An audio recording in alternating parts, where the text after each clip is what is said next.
महादेव के शिवास्त्र को रोकने के लिए आपको नारायण अस्त्र का प्रयोग करना होगा प्रभु। नारायण अस्त्र, नारायण अस्त्र।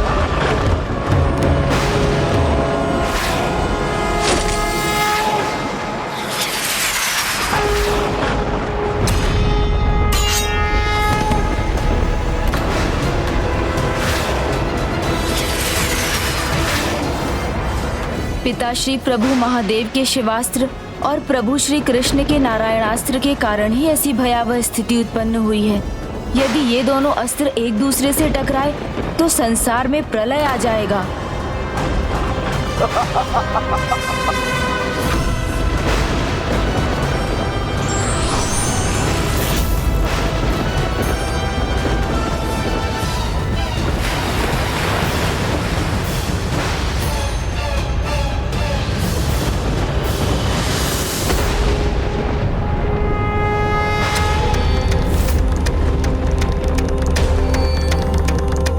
प्रभु, आप संपूर्ण शक्ति झोंककर युद्ध नहीं कर रहे हैं।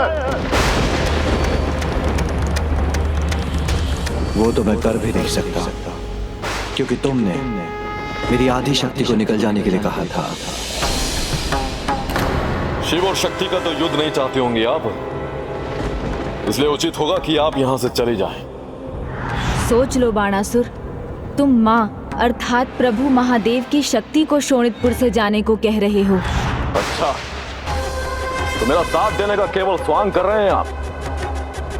मेरी ओर रहकर भी योजना दूसरी बना रहे हैं। कदाचित मुझे भी कुछ ऐसा ही करना होगा। प्रभु को युद्ध के लिए विवश करना ही होगा। प्रभु, आपसे मिले वरदान के अनुसार मैं आपके सबसे घातक अस्त्र पाशुपतास्त्र के प्रयोग का निवेदन करता हूं। पाशुपतास्त्र के प्रयोग का निवेदन करता हूं, जिससे एक ही वार में युद्ध का अंत हो। जिससे एक ही वार में युद्ध का अंत हो। यदि पिताश्री ने पाशुपतास्त्र का वार किया तो प्रभु श्री कृष्ण के पास एक ही उपाय रह जाएगा। ब्रह्मास्त्र, ब्रह्मास्त्र।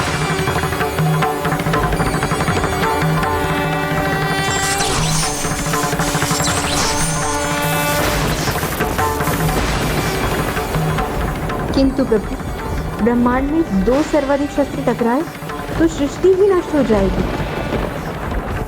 मैं ऐसा नहीं होने दे सकता। मुझे शीघ्र कुछ करना होगा। मैं अभी लौट कर आऊंगा। पिताश्री, आप प्रभु श्री कृष्ण पर पाशुपतास्त्र का वार कैसे कर सकते हैं? वो तो आपके आराध्य के ही अवतार हैं। प्रभु, आप उन पर ब्रह्मास्त्र का वार कैसे कर सकते हैं जब आप स्वयं भी उनकी ही पूजा करते हैं? आप दोनों एक दूसरे के भक्त हैं, फिर ऐसा क्यों? मैं अपने वरदान की मर्यादा को भंग नहीं कर सकता गणेश। मैं विवश हूं गणेश। पशुपात अस्त्र का सामना तो केवल एक ही अस्त्र कर सकता है, ब्रह्मास्त्र। किंतु पिताश्री, पाशुपतास्त्र के सिवाय भी तो कोई उपाय होगा। ब्रह्मास्त्र छोड़कर आप किसी और अस्त्र का प्रयोग करने की कृपा कीजिए ना।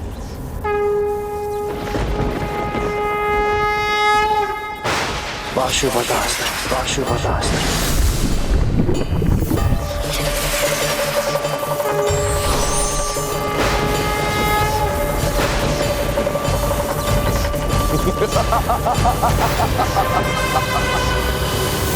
मैं भक्त को दिए वरदान से बंधा हूं गणेश। प्रभु वरदान से बंधे हैं और मैं अपने कर्तव्य से उनके अस्त्र से रक्षा के लिए ब्रह्मास्त्र के सिवाय और कोई उपाय नहीं। इसलिए मुझे उसका प्रयोग करना ही होगा। गणेश जी, अब कुछ भी कर ले, परंतु होगा तो वही जो मैं चाहूंगा। किंतु इन अस्त्रों के टकराव से जो विनाश होगा उसे रोकने का कोई तो उपाय होगा प्रभु। एक युक्ति है इन्हें रोकने की। पिताश्री, आप एक भक्त को दिए वरदान से बंधे हैं, किंतु यदि आपका कोई अन्य भक्त आपकी आराधना कर आपसे वरदान मांग ले तो मुझे उसे भी वरदान देना होगा। प्रभु, पिता श्री महादेव वरदान से बंधे हैं, किंतु एक और भक्त उनसे दूसरा वरदान मांग ले तो? प्रभु, आप सबसे बड़े अस्त्र का प्रयोग मुझ पर करेंगे और मैं अपनी सबसे बड़ी शक्ति आपके सामने रखूंगा। असली युद्ध तो अब होगा।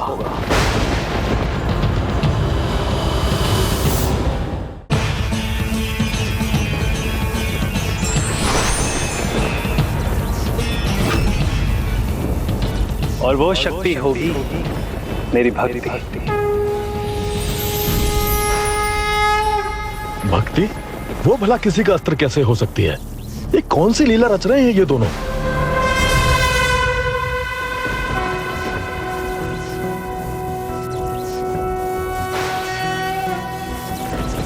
कर्पूर गौरम करुणावतारम संसार सारम भुजगेंद्रहारम सदा वसंतं हृदयारविंदे भवं भवानी सहितं नमामि।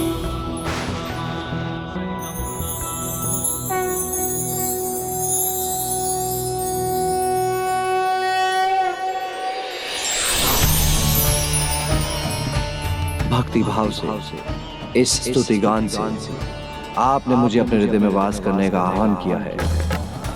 जिस प्रकार आपका श्री राम स्वरूप मेरे हृदय में समाहित है, मैं भी सदैव आपके हृदय में वास करूंगा। तो क्या आप मुझे भक्त रूप में स्वीकार करते हैं प्रभु? अवश्य। फिर अपने भक्त पर आप शस्त्र भी उठा सकेंगे प्रभु।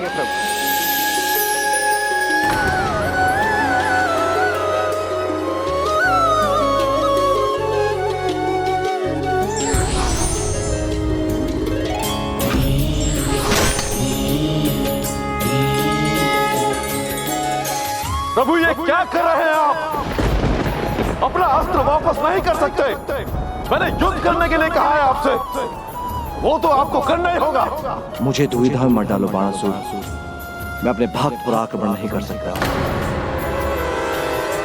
प्रभु, आपका भक्त होने के नाते मैं आपको किसी दुविधा में नहीं रखना चाहता। आप बाणासुर के कहे अनुसार युद्ध भूमि में तो आ गए, किंतु यदि आप मेरी भक्ति से प्रसन्न हैं तो मुझे वरदान दीजिए कि आप एक वरदान के अनुसार रणभूमि में रहने पर भी मुझ पर अपने अस्त्र नहीं उठाएंगे। नहीं नहीं, ये कैसे हो सकता है? तथास्तु।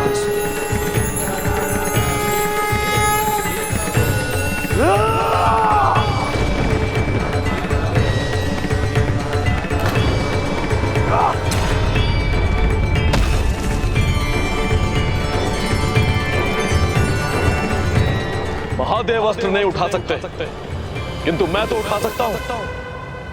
मेरे ये 1000 हाथ उठा सकते हैं। मेरे 1000 हाथ प्रस्तुत हो।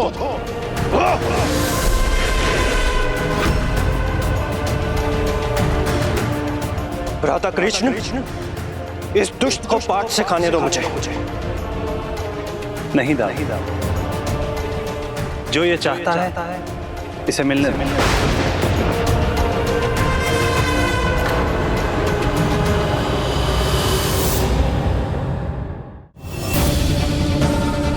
लगता है मेरे 1000 हाथ दिखाई नहीं दे रहे आपको, इसलिए निशस्त्र रहकर मेरे सामने आने का दुस्साहस कर रहे हैं।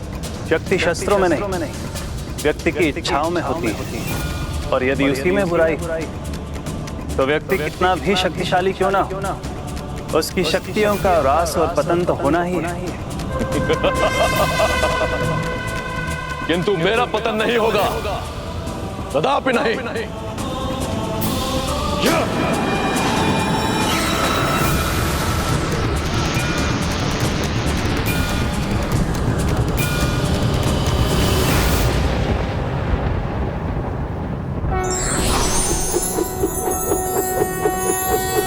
नारायणं गदाधीशं गोविन्दं कीर्तिं मेरे हजारों अस्त्र पल भर में नष्ट हो गए। आपके चक्र ने मेरे अस्त्रों को नष्ट कर दिया, किंतु अब मैं आपके चक्र को ही नष्ट कर दूंगा। महादेव की शक्ति पाकर यह त्रिशूल आपके चक्र को ही खंडित करेगा।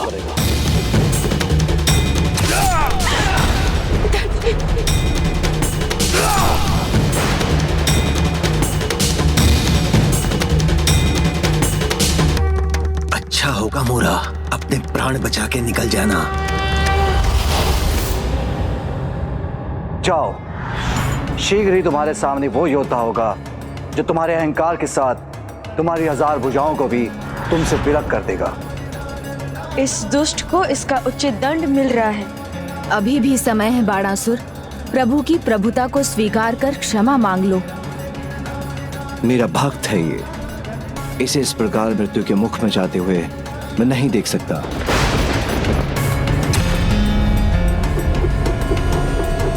रुक जाओ।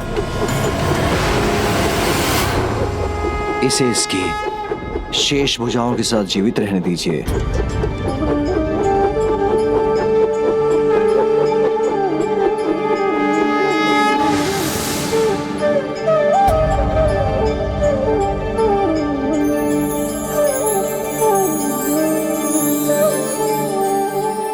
प्रभु, मैंने आपका अनुचित प्रयोग किया, अपनी भक्ति से आपको विवश कर दिया, फिर भी आपने मुझ पर कृपा की।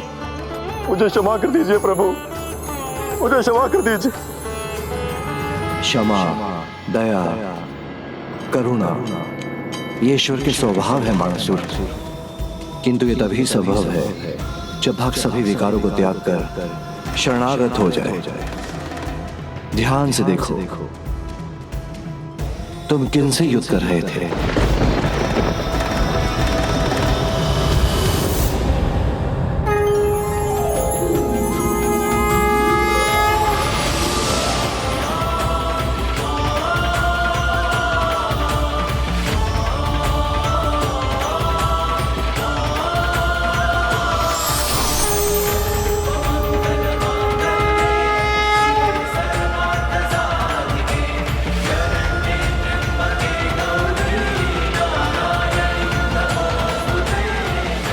आपने भगवान शिव को शिव के ही विरुद्ध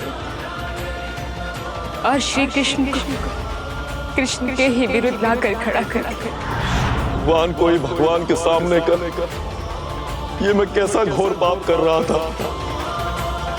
प्रभु, मुझे क्षमा कर दीजिए प्रभु, ये भूल तो मुझसे हुई, किंतु अब और कोई भूल नहीं करूंगा। महादेव और उनके गणों को उनके वरदान से मुक्त करता हूं और अनिरुद्ध को भी बंदी गृह से मुक्त करने का आदेश देता हूं।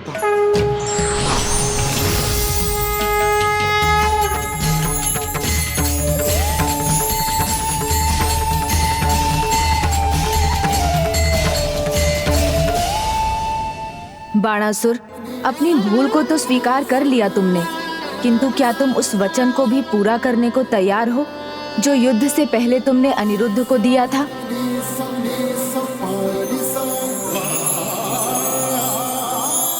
बाणासुर, मैं अपने पुत्र के लिए तुम्हारी पुत्री का हाथ मांगता हूँ। स्वीकार है प्रभु, मुझे स्वीकार। ये तो मेरी पुत्री का परम सौभाग्य होगा।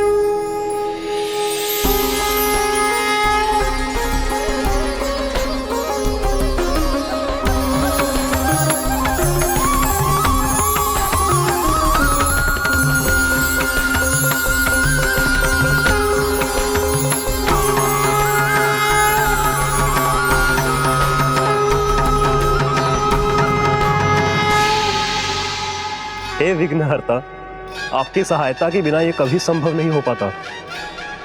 मैं विवाहित युगल को आशीर्वाद देती हूँ इस आशा से कि अगला विवाह मेरे पुत्र गणेश का होगा।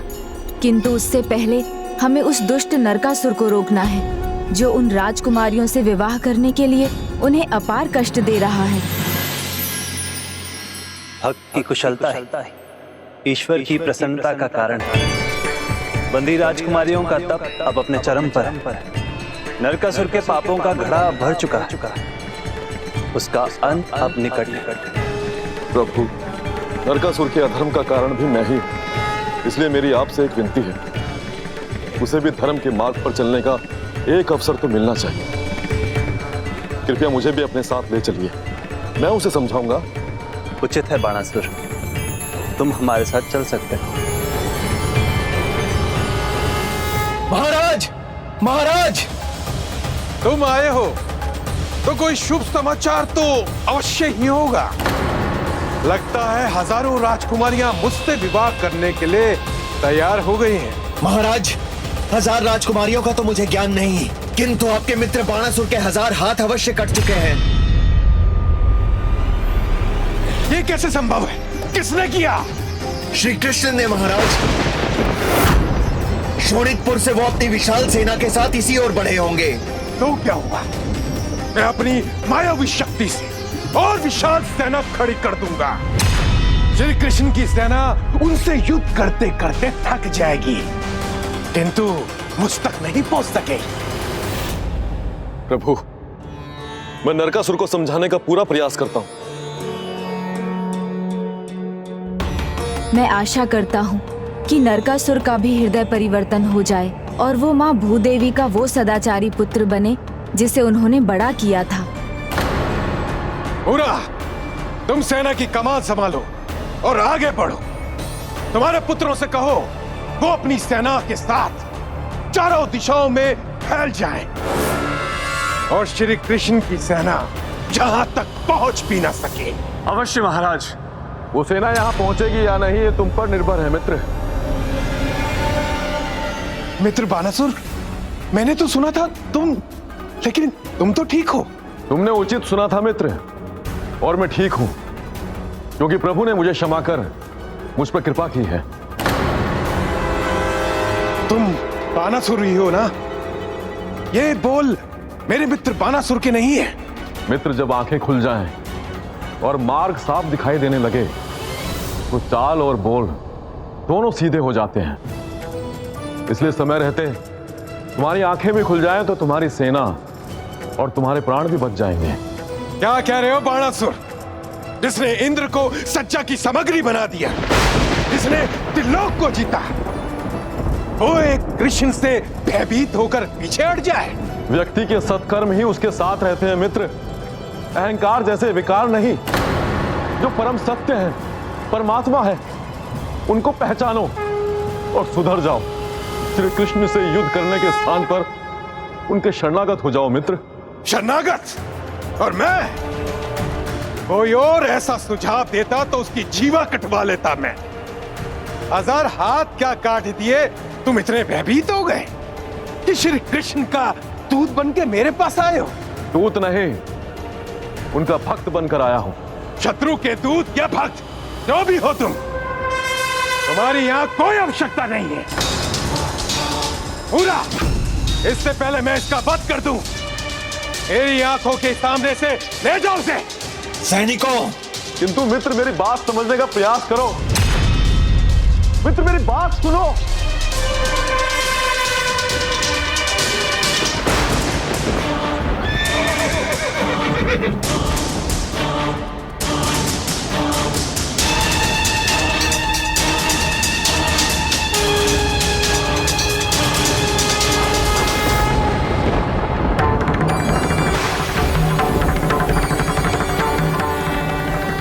ये तुम्हारे लिए अंतिम चेतावनी है नरकासुर। अपनी भूलों को स्वीकार करो और देवी कामाख्या से क्षमा मांगो। ससम्मान उन राजकुमारियों को मुक्त करो या फिर अपने अंत के लिए तैयार हो जाओ। पुत्र, पुत्र मेरी बात सुनो। पुत्र, पुत्र नहीं पुत्र, तुमने प्रभु की चेतावनी नहीं सुनी क्या? आपका पुत्र दुर्बल या काय नहीं है मां। नरकासुर चेतावनी नहीं देता, अस्त्र उठाता है। पुत्र मेरी बात सुनो। पुत्र, एक माँ का हृदय आहत हुआ है, उसी का अनुभव आपको भी हुआ है। इस युद्ध में आपको पूर्ण रूप से भाग लेना होगा देवी। युद्ध शक्ति और सामर्थ्य के बिना नहीं जीता जा सकता देवी। और आप मेरी शक्ति भी हैं और सामर्थ्य भी। इसलिए आपकी सहायता के बिना इस पापी अधर्मी का अंत संभव नहीं।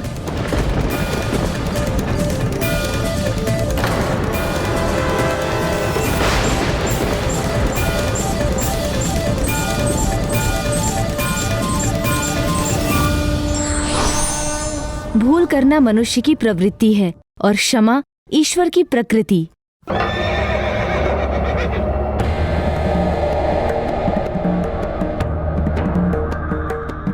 क्या हुआ? बहने जड़ बना दिया क्या? युद्ध करने का साहस नहीं हो रहा है? शास्त्र जीवन की रक्षा करते हैं और शस्त्र जीवन का नाश।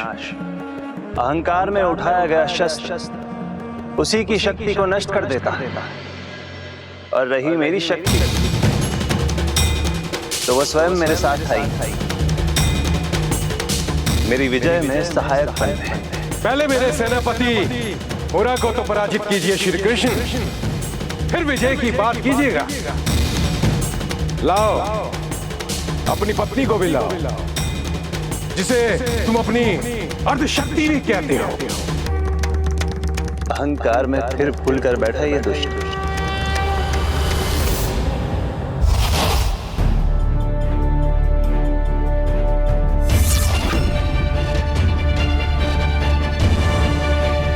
तुम दोनों से युद्ध करने को तैयार हूं मैं। मेरे सामने नहीं टिक पाओगे तुम। प्रभु, ये इतना निश्चिंत खड़ा है, अर्थात इसके मन में कोई कपट है। जो योद्धा युद्ध भूमि में उतरता है गजानन, उसे शत्रु के हर कपट की प्रतीक्षा रहती है। कपट जाल ही नहीं, मृत्यु का जाल बिछाया है मैंने।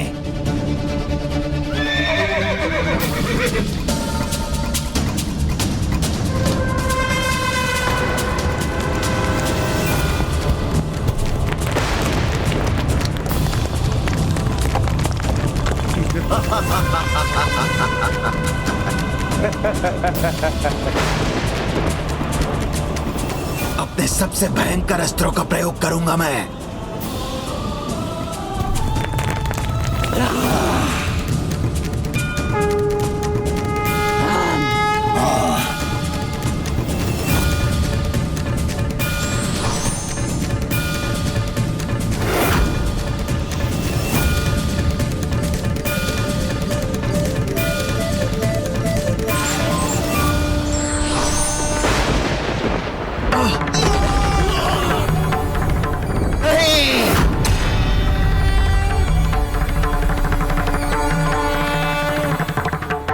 पुत्रों का वध किया है तुमने, इसका दंड मैं देकर रहूंगा। पर तुमने तो कहा था कि वो तुम्हारे अस्त्र, और युद्ध में तो अस्त्र शस्त्र नष्ट होते ही हैं। युद्ध में योद्धा प्राण भी खोते हैं, जैसे कि अब तुम खोने वाले हो।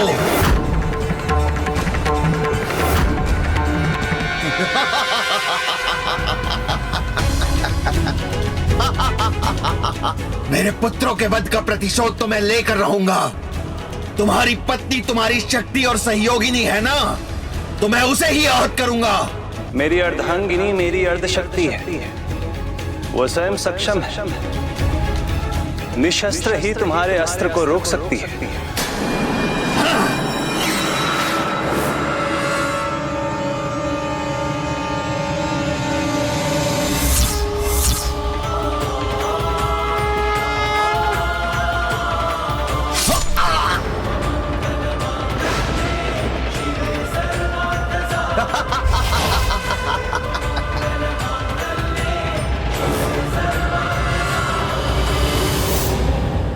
काटो, जितनी बार भी तुम काटोगे ये वापस आ जाएंगे। ऐसा ही होता रहा तो ना इसका वध हो सकेगा और ना ही इस युद्ध का अंत होगा। इसके शीश लौटने के पीछे अवश्य कोई रहस्य होगा। संभव है ब्रह्मदेव से कोई वरदान प्राप्त है इसे।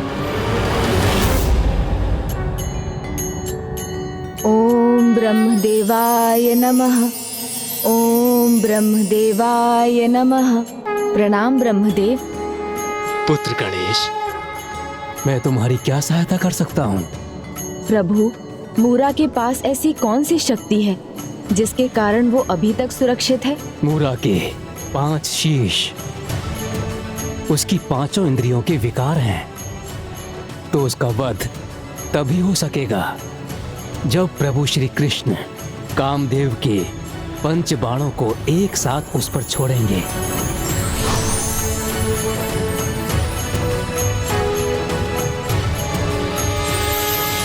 जब जब धर्म की रक्षा और पाप के अंत करने की बारी आई है, हम सभी देवता एकजुट हुए हैं। इस दुष्ट का अंत और धर्म की रक्षा के लिए मेरे धनुष और बाण प्रस्तुत हैं।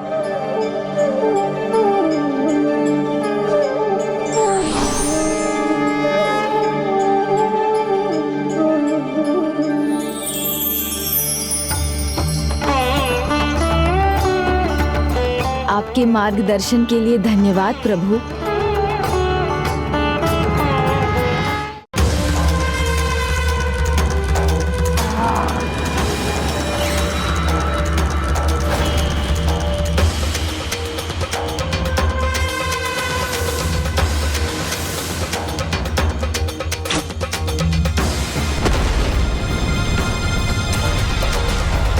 ये तो प्रभु श्री कृष्ण को अवसर ही नहीं दे रहा है।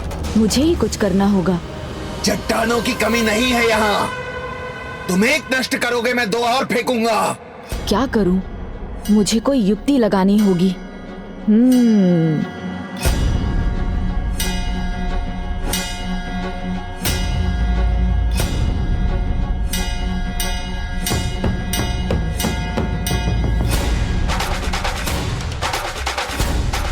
क्या हुआ स्वामी, आप रुक क्यों गए? कामदेव के 5 बाण।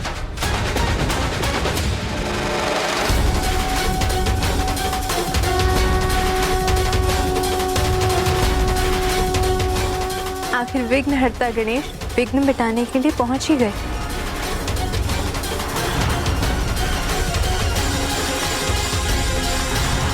हाँ, 5 बाण हैं और 5 शीश।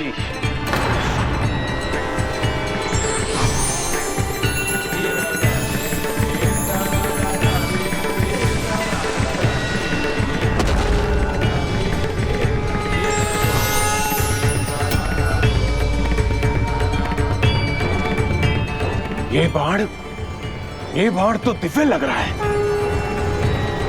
उमादन, शोषण, तापन, सम्मोहन, स्तंभन। मूरा के 5 शीश 5 विकारों से ग्रसित इंद्रियों के प्रतीक हैं और ये 5 बाण उन्हें नष्ट करेंगे।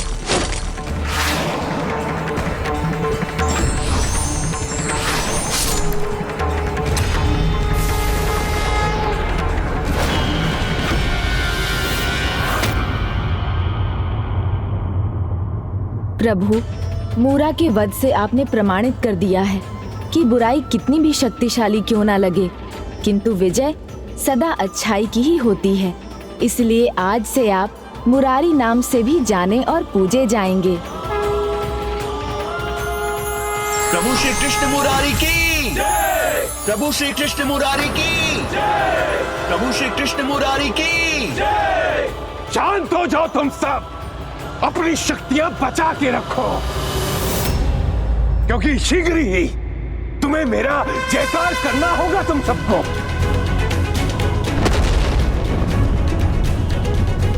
मूरा की पुत्री काम कंटकटा। कौन है वो दुष्ट जिसने मेरे पिता का वध किया है? मैं उसे कुचल कर रख दूंगी। स्वामी, मर्यादा के अनुसार आप एक स्त्री से युद्ध नहीं करेंगे तो मुझे आज्ञा दें। देवी सत्यभामा, इसका अंत आपके हाथों से नियत नहीं, इसीलिए ये युद्ध भी करेगी तो इसका अंत नहीं होगा। हे माता कामाख्या, बड़ी विकट स्थिति है। ऐसे संकट में एकमात्र आप ही हमारी सहायता कर सकती हैं।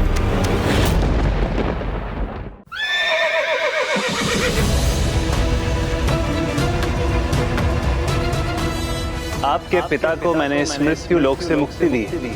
तो अब तुम भी इस धरती लोक से मुक्त होने के लिए तैयार हो जाओ।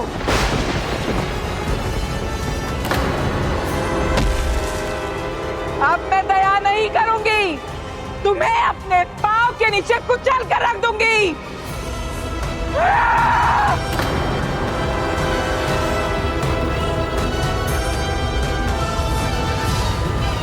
पुत्री,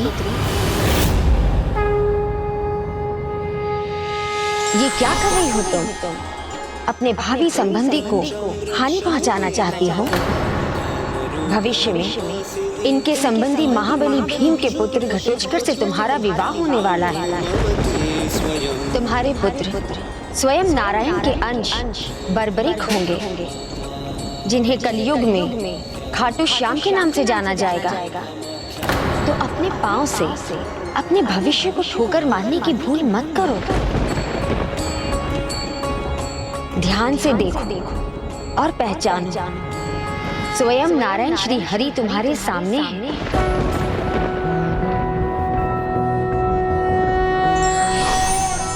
नारायणाय सुरमंडन मंडनाय नारायणाय सकल स्थिति कारणाय।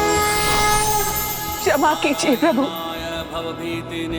प्रतिशोध की अग्नि ने मेरे विवेक को भस्म कर दिया था, किंतु माता ने पुनः मेरे भीतर के विवेक को जगाकर मुझे मेरे जीवन के उद्देश्य से परिचित करा दिया।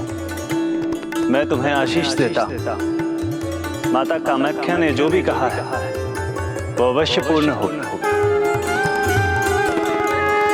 जाओ, अब घटोत्कच की प्रतीक्षा करो।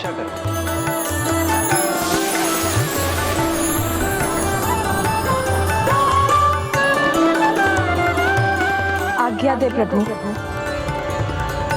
जिसने तुम्हारे पिता का ही नहीं, तुम्हारे भाइयों का भी वध किया है, उनके छलावों में मत आओ। नहीं, उन्हें प्रभु ने नहीं, उन्हें तुमने मारा है। और यदि तुम ये युद्ध नहीं रोकोगे तो तुम्हारा भी अंत शीघ्र ही होगा। कायर नहीं है नरकासुर, युद्ध भूमि में पीठ दिखा के भागने वाला नहीं हूं मैं। प्रण लेता हूं, या तो अपने शत्रु को पराजित करूंगा या अपने अंत तक युद्ध करूंगा।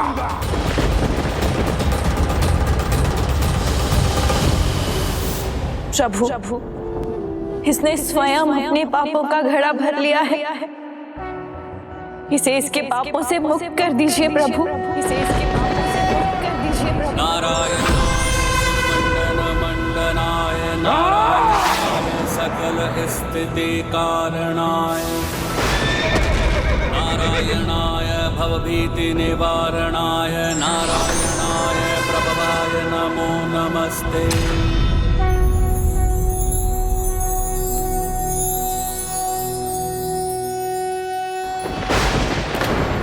जिस मायावी फांस से मैंने देवताओं को बांधा था, उसका प्रयोग क्यों नहीं कर पा रहा हूं मैं? देवी कामाख्या, आपने जो मुझे शक्ति दी थी वो आप मुझसे वापस नहीं ले सकती। मैंने तब से शक्ति अर्जित की थी। व्यक्ति का पाप उसके पुण्यों को हर लेता है। तुमने अपनी माँ को कष्ट पहुंचाकर अपने सारे पुण्यों को नष्ट कर लिया है, अपने पाप का घड़ा भर लिया है। इसलिए अब दंड भुगतने का समय है। इसलिए अब दंड भुगतने का समय है। मायावी शक्ति ही नहीं, दिव्य अस्त्र भी है मेरे पास। मेरी विजय के लिए पर्याप्त है।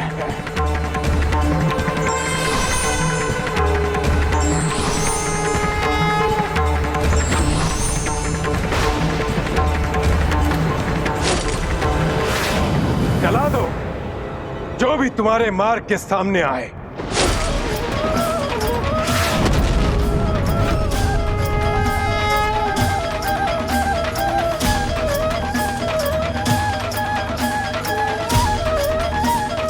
अभी भी समय है नरकासुर, अधर्म की निद्रा से जाग जाओ।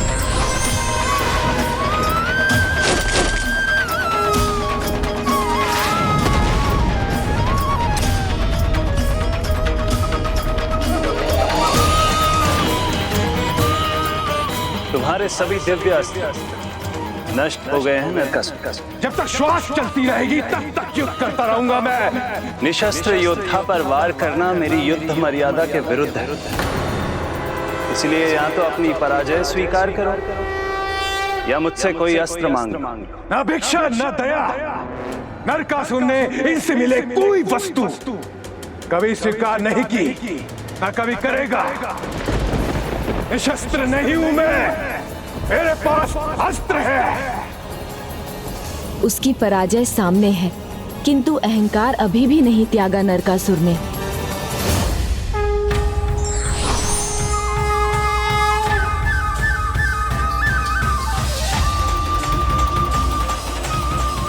मुझे आपके साथ की आवश्यकता है देवी। ये देखो मेरा ये अस्त्र।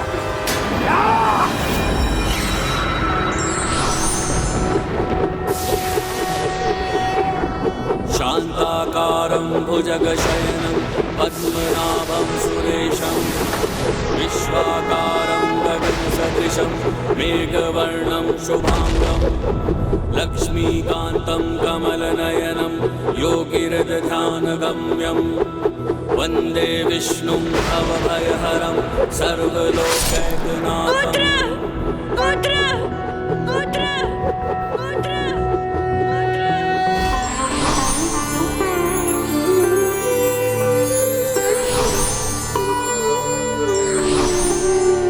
प्रणाम प्रभु श्री कृष्ण। हमारा उद्धार करने के लिए आपका शत शत धन्यवाद प्रभु। आज का दिन नरक चतुर्दशी के नाम से प्रचलित होगा, जो सभी विकारों के अंत का प्रतीक होगा। इस दिन संसार वासियों को बुराई का त्याग कर अच्छाई की ओर बढ़ने की प्रेरणा मिलेगी। देवियों, प्रभु श्री कृष्ण स्वयं यहाँ हैं। उन्होंने नरकासुर का संहार किया है, इसलिए आप सभी अब मुक्त हैं।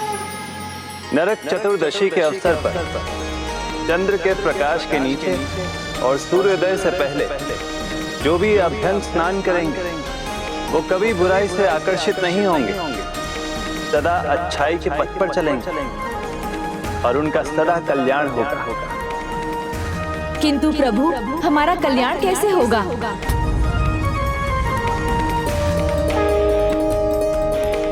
मेरा आशीष सदा आपके साथ है। अब आप सभी मुक्त हैं, अपने नगर लौट सकते हैं। किंतु प्रभु, अब हमें अपने नगर में कौन अपनाएगा? आप ही हमें क्यों नहीं अपना सकते प्रभु? आप सभी पर कोई आंच ना आए, आप सदा मेरी शरण में रहे, इसीलिए मैं आपको द्वारका ले जाऊंगा और आपको मेरी रानियों का स्थान मिलेगा। प्रभु श्री कृष्ण की जय। प्रभु श्री कृष्ण की जय। हमारा उद्धार करने के लिए आपको अनेकों धन्यवाद प्रभु। विघ्नहर्ता श्री गणेश और माता कामाख्या के आशीर्वाद के बिना यह संभव नहीं था।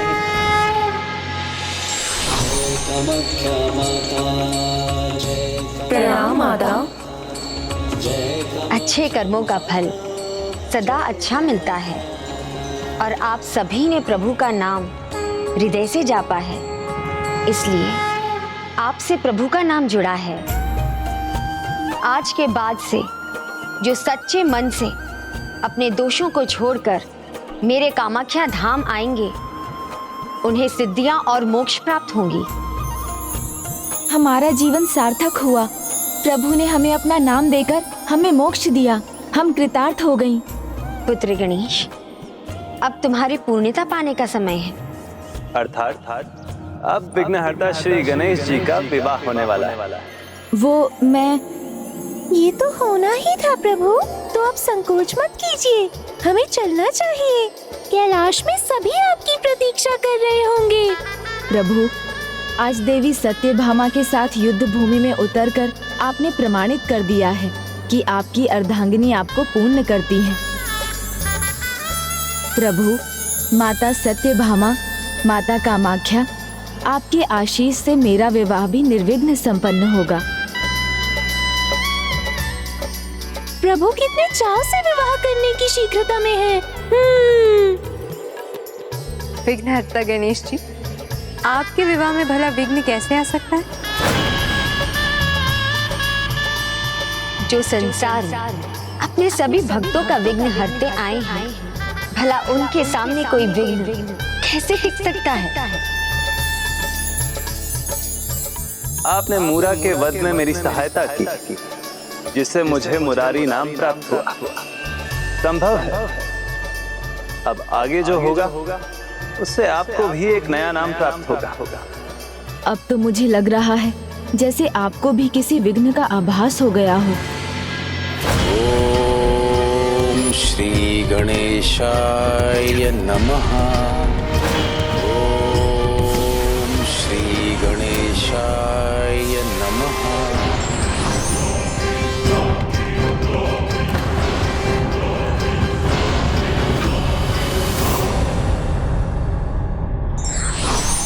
अहंकारी की एक ही नियति है, विनाश। अब जाओ पुत्र, कैलाश में सभी तुम्हारी प्रतीक्षा कर रहे हैं।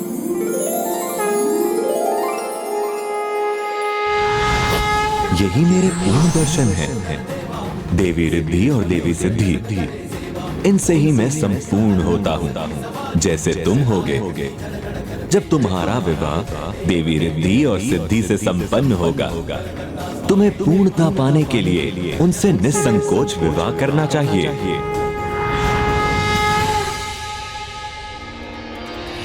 पार्वती के मन में उमड़ी ममता,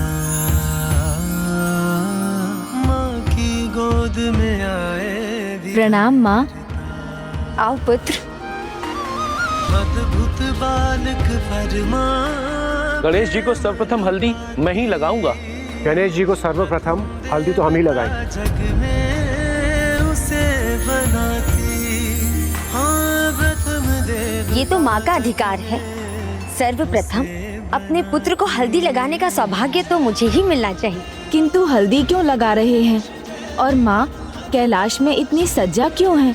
तुम्हारे विवाह के लिए पुत्र। ये सब क्या है प्रभु? आपको तो सब कुछ पता है, फिर भी पूछ रहे हैं। अब ये मत पूछ लीजिएगा कि आपका विवाह किससे होने वाला है। विश्वकर्मा जी की दोनों पुत्रियां रिद्धि और सिद्धि से तुम्हारा विवाह है पुत्र।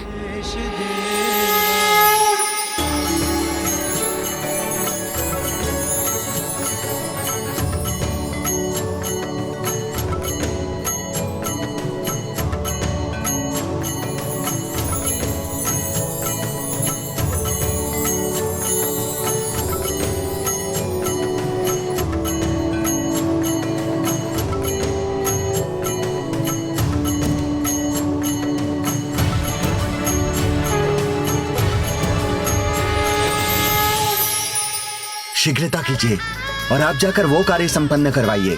अरे फूल माला उचित रूप से लगाइए। आज मेरी पुत्री का विवाह है प्रथम पूज्य गणेश जी के साथ। स्वयं महादेव और माता पार्वती भी आ रहे हैं। सभी देवताओं के साथ कोई चूक नहीं होनी चाहिए। उमंगों की घटा छाई, खुशियों की छटाई।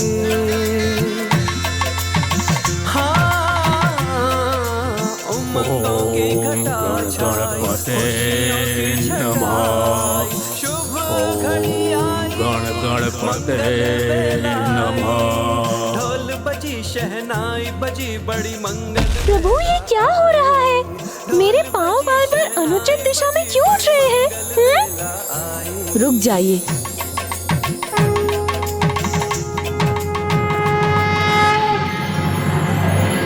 क्या हुआ गजानन, आप रुक क्यों गए? क्या हुआ पुत्र, तुम्हें कुछ चाहिए क्या? माँ, मुझे जाना होगा। किंतु गणेश जी, आप अपनी बारात छोड़कर कहाँ जा रहे हैं? कोई भक्त मेरा आवाहन कर रहा है। किंतु प्रभु, यहाँ आपका रहना आवश्यक है। हमारे लिए सबसे बड़ा हमारा धर्म है, उसके लिए तो जाना ही पड़ेगा।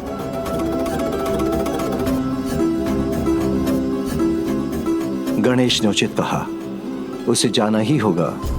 किसी भी कार्य को अधूरा छोड़कर कोई भी शुभ कार्य संपन्न नहीं होता। किंतु गणेश, तुम्हें शीघ्र ही जाकर शीघ्र ही आना होगा, अन्यथा मुहूर्त निकल जाएगा। चिंता मत कीजिए माँ, मैं शीघ्र लौटूंगा।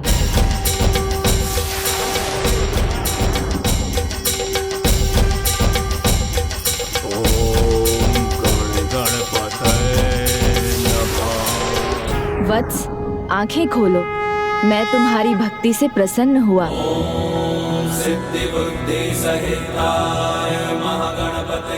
प्रणाम प्रभु। बोलो, कौन हो तुम वत्स और क्या चाहते हो? प्रभु, मैं सूर्यदेव के अहंकार से उत्पन्न हुआ हूँ। उनका पुत्र हूँ मैं, अहंतासुर। सृष्टि में आपका योगदान सबसे सराहनीय है सूर्यदेव। हाँ प्रभु, सारे देवताओं में मैं ही सबसे महत्वपूर्ण हूँ, क्योंकि मेरे समान स्वयं तप कर दूसरों को प्रकाश और ऊर्जा देने वाला और कोई देवता नहीं। आपके शब्दों से अहंकार झलक रहा है सूर्यदेव। ये आपको शोभा नहीं देता।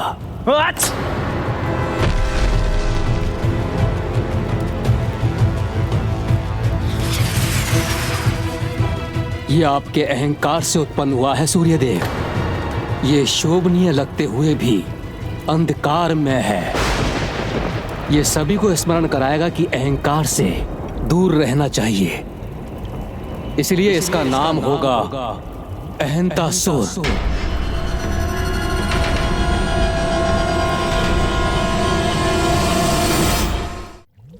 प्रभु, मेरे जन्म का प्रयोजन क्या है और मुझे क्या करना चाहिए? तुम्हें प्रभु गणेश की पूजा करनी चाहिए। जब तुम्हारा तप पूर्ण होगा तो तुम अपनी प्रवृत्ति के अनुसार उनसे वरदान मांगोगे। ब्रह्मदेव के निर्देश से मैं आपकी तपस्या कर रहा था प्रभु। मुझे ये ज्ञात नहीं है कि मैं आपसे क्या वरदान मांगूं। प्रभु, ये ऐसे ही सोचता रहा तो हमें बहुत विलंब होगा। अपने मन को टटोल कर देखो, ऐसा क्या है जिसे पाकर तुम संतुष्ट होगे?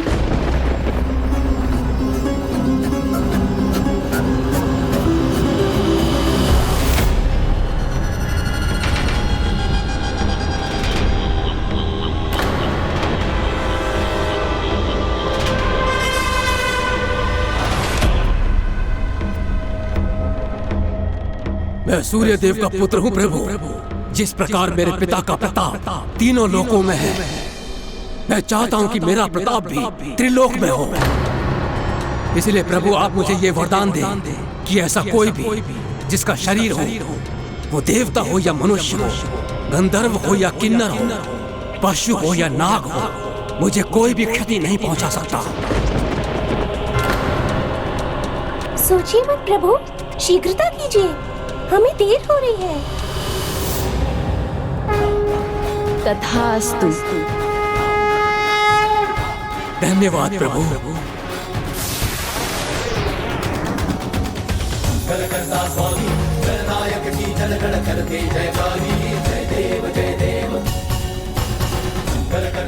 सब ठीक तो है ना?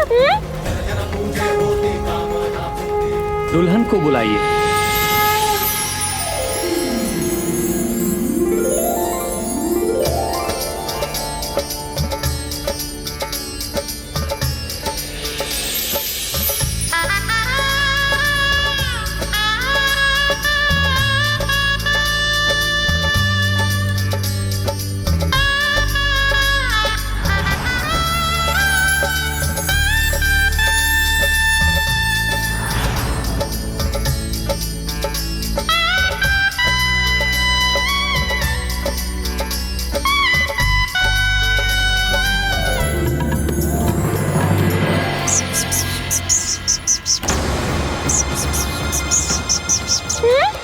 क्या हुआ मूषक जी, आप यहाँ वहाँ क्या देख रहे हैं?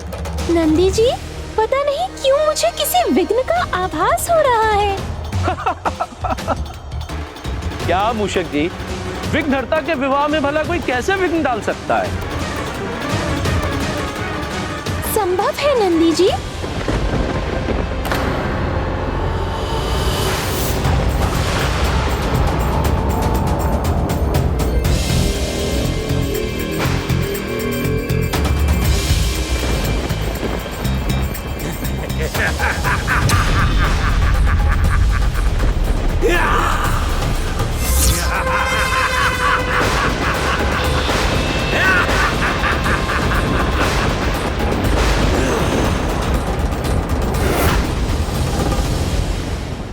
तुम्हारा मनचाहा वरदान तो दे दिया मैंने, अब फिर यहाँ क्यों आए हो? उस वरदान को पूर्ण करने।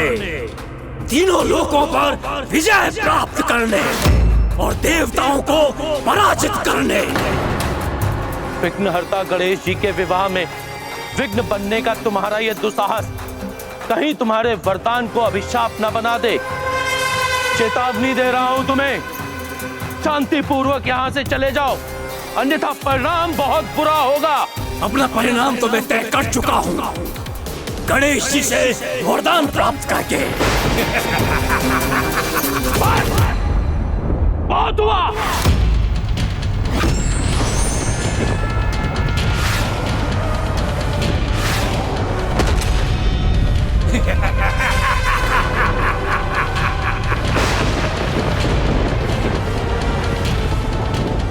कहा था ना मैंने, मैं अपना परिणाम जानता हूँ, किंतु यदि आप चाहते हैं कि आपका ये विवाह संपन्न हो, तो आप मेरे पिताजी सूर्य देव के साथ सभी देवता अपने परिणाम को स्वीकार करें और मेरे अधीन हो जाएं।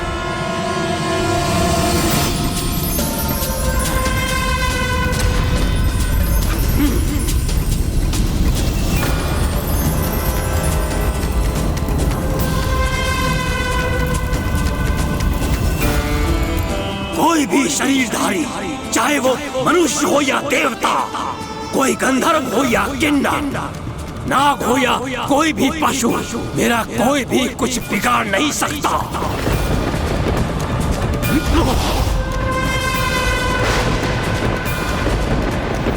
चलो मेरे साथ, अन्यथा मुझे बल का प्रयोग करना पड़ेगा।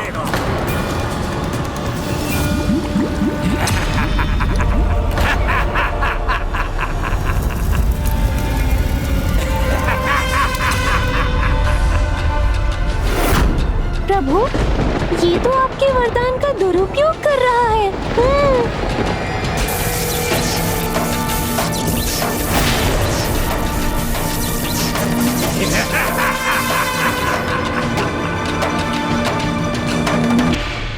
हे गौरी पुत्र, जो भी आवश्यक है इसे करने में विलंब मत कीजिए। इसे तो मुझे ही संभालना होगा। किंतु विवाह के बीच मंडप से उठना उचित नहीं है पुत्र। किंतु माँ, मुझे उठने की कोई आवश्यकता कहाँ है? वैसे भी सशरीर रहकर तो उसे नहीं रोका जा सकता ना। व्यर्थ का प्रयास बंद करो और मेरे बंदी बन जाओ। बहुत हुआ हिंतासुर, तुम शांति पूर्वक चले जाओ यहाँ से। किंतु मैं तो आपके ही वरदान का सदुपयोग कर रहा हूँ प्रभु। वरदान की शक्तियाँ लोक कल्याण के लिए प्रयोग की जाएं, तभी वो उनका सदुपयोग कहलाता है, अन्यथा उस वरदान को शाप में बदलते देर नहीं लगती। अब तो मुझे आपसे भी भय नहीं है गणेश जी, आप अपना ही वरदान भूल गए।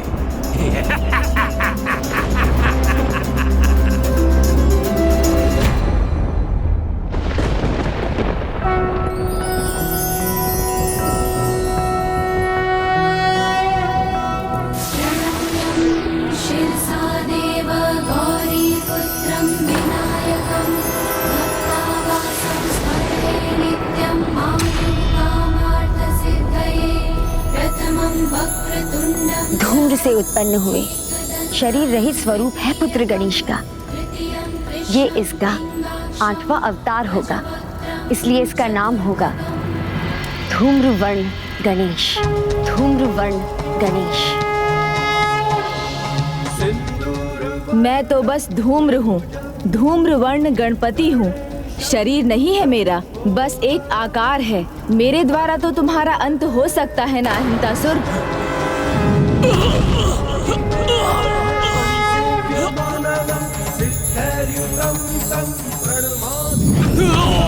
क्षमा करें प्रभु, मुझे क्षमा करें। मुझे मेरे जीवन का उद्देश्य ज्ञात नहीं था, भटक गया था प्रभु, इसलिए ऐसे शुभ कार्य में विघ्न डालने आ गया। उचित है, तो आज से तुम्हारे जीवन का उद्देश्य है, जहाँ भी अधर्म होगा, अनुचित प्रयोजन से अवैधिक अनुष्ठान होगा, अशुभ के लिए पूजा होगी, तुम वहाँ विघ्न उत्पन्न करोगे। अवश्य प्रभु, अवश्य।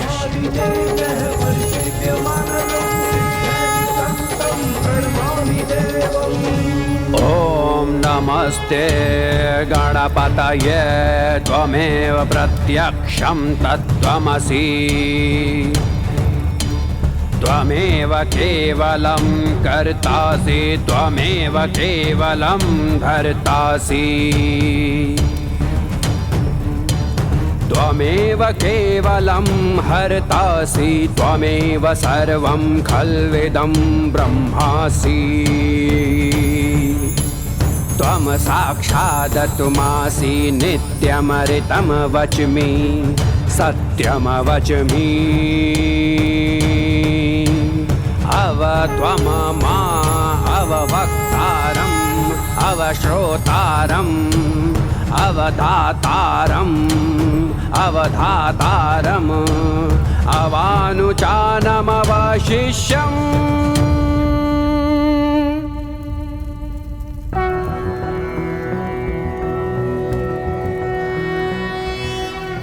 आज विघ्नहर्ता गणेश ने अपने विवाह के विघ्न को दूर किया है।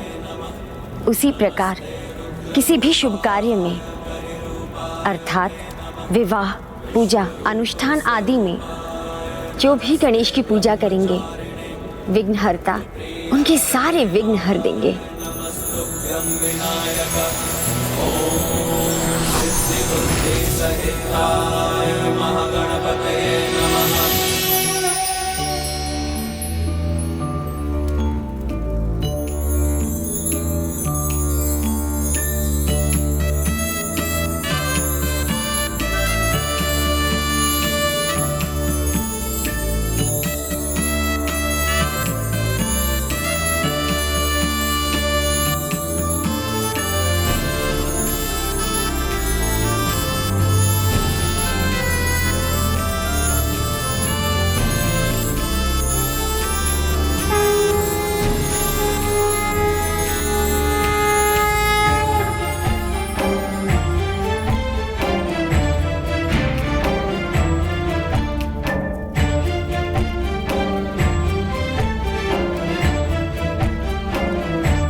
फेरे के लिए खड़े हो जाइए।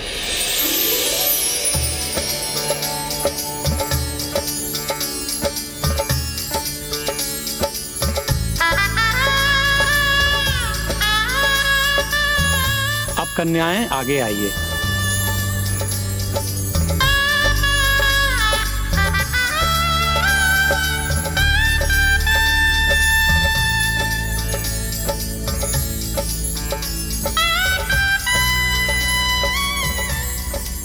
फेरे संपन्न हुए।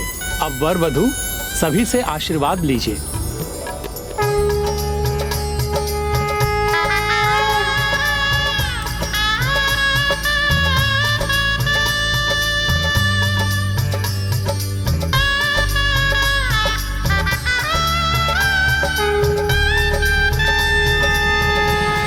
गणेश, तुम पूर्णता प्राप्त कर चुके हो।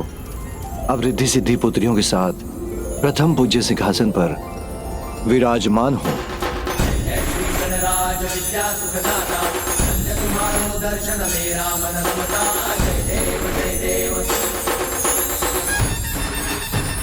रिद्धि ऐश्वर्य और संपदा प्रदान करेगी और सिद्धि ज्ञान की सिद्धि देगी और रिद्धि सिद्धि के एक साथ होने से बुद्धि प्राप्त होगी। अब तुम अनंत काल तक रिद्धि सिद्धि के साथ संसार का कल्याण करोगे और भविष्य में शुभ और लाभ तुम्हारे पुत्र होंगे और तुम्हारी पुत्री संतोषी तुम्हारे परिवार को पूर्णता देगी। तुम्हारा परिवार इसका प्रतीक बनेगा कि बुद्धि के साथ जहाँ रिद्धि सिद्धि का वास होता है वहाँ शुभ लाभ होते हैं। किंतु फिर भी मन में संतोष होना अत्यंत आवश्यक है, तभी हम जीवन का आनंद उठा सकते हैं। विघ्नहर्ता गणेश जी की जय, विघ्नहर्ता गणेश जी की जय, विघ्नहर्ता गणेश जी की जय, विघ्नहर्ता गणेश जी की जय।